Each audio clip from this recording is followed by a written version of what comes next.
What's up, true believers? Here we are, Dan Slott's Fantastic Four. This is the Volume 3 oversized hardcover. They're coming out with these a little later than I thought they were. I think Dan Slott's run has actually now wrapped up with which would be a Volume 4 if they do come out with it in this and finish off this run in oversized hardcover form. But I do like these oversized hardcovers. I think it's slightly better chunks than a trade paperback. You get around 10 issues usually. And the art's a little bit oversized. It's actually my preferred format for reading. I think omnibuses get a little too thick. Like you get this like Dr. Afro one. I mean, like, my gosh, it's like a doorstopper. You can barely open the book, but this works out pretty well. And it's pretty good. I also like on the inside of these that they put some cool art on the internal covers. Also, it looks really neat when you take the dust jackets off of these. So Dan Slott's run, very interesting. So I actually really liked the first volume of this, where they kind of had this storyline where they fought against Galactus with Doom for a bit. And then the second volume, they went to this like weird alternate dimension, and like Johnny Storm picked up a soulmate. It was kind of odd, but is what it is. So this one is, which I love the first volume, didn't like the second volume as much. This suffers from classic Marvel, where it's like they have these crossover events, and unless you're reading the crossover event, you really don't know what's going on. Now, I know enough about what's kind of going on Marvel to understand what crossover events are going, but like this book really suffers if you don't read Empire and then The King in Black. Those are the two events that you kind of need to bookend this with and read this in between. It doesn't work a lot. The first issue is an Empire story, and there's actually a Kree and Skrull girl who are like bred to fight each other on this Elder of the Universe's sort of world in an arena. And I love arenas, battles, and stuff like that. This actually worked pretty well as a story. But I could tell it was wrapped up in this event. And the Fantastic Four kind of liberate them through some hijinks over the course of this. The art's all right. The one thing I got to say about this volume is like the art is all over the map. It's like there's a lot of different artists that like go issue to issue on this, and it changes things over the course of the series here. Now, eventually they get into the book again. I think this is the first issue. Are we still? They're kind of talking about the way things are going.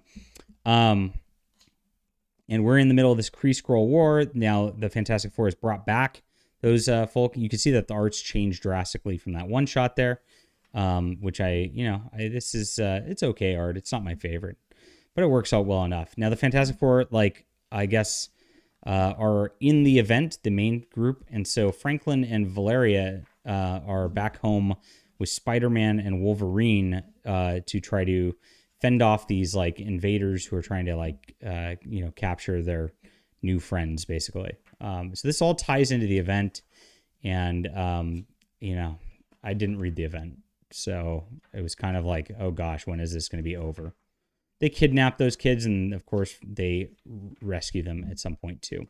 So here's a coda of this, the fallout from Empire, and it ends up like the Kree and Skrull end up friends at this point. You get some interesting change with the Watcher, and I guess Nick Fury's like messing around with Uatu somewhere else.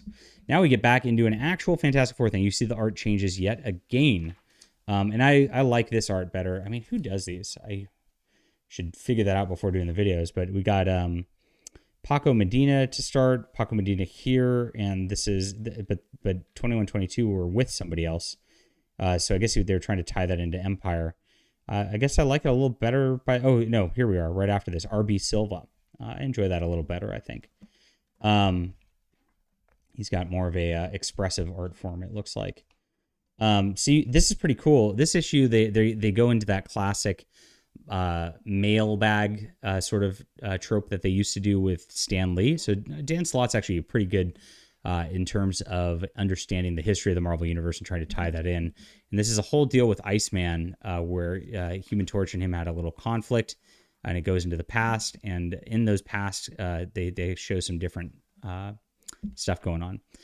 Now, this is where the actual storyline starts. You see we're like halfway through the book, and we had to deal with like a filler issue and then Empire, right? Now, this storyline's really cool.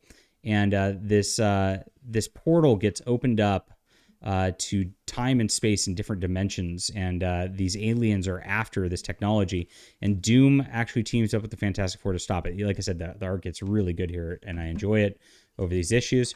This is a great storyline. I wish there was more non-event tie-in storylines in this, because I really enjoyed this. There's some background drama going on with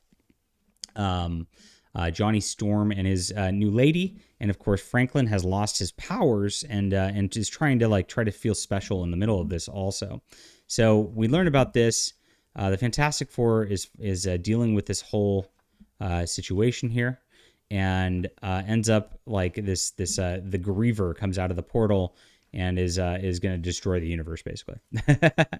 So now we're back into this destroy the universe kind of thing, except oh gosh, now we have to cross over with the King in Black, so everybody's got a symbiote now, and we have to know what that event's about. So it kind of wrecks that storyline a little bit as we get into this. Now they do continue the Griever storyline during the course of this thing, so it's like he weaves in and out of it. I gotta say, Slott did a pretty good job weaving in and out of that crossover event that I didn't really want to read, because I still cared enough about the main storyline to go on here. Pretty good stuff. And I like the development between Johnny and this girl from another galaxy, or whatever it was, alternate Earth or something.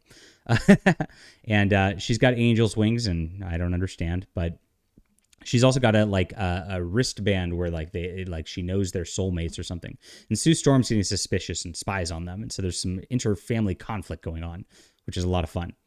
And they eventually, even against great odds, stop the Griever and all that, and then they have to kind of wrap up the King in Black thing. So here it is. That's where we are in the storyline here. Like I said, it gets mired with events, and that kind of sucks about this volume. But the stuff that was pulled out of the event that I actually really enjoyed. I thought there was pretty good character development, pretty good storyline for a Fantastic Four family. And, Dan Slott did a pretty good job with the cards he was dealt, I should say. Art was pretty good through the most of it. Like I said, there's some inconsistency because they changed so much between the issues, which just adds to a different feel every issue, which makes it kind of tough to get some consistency in the storytelling.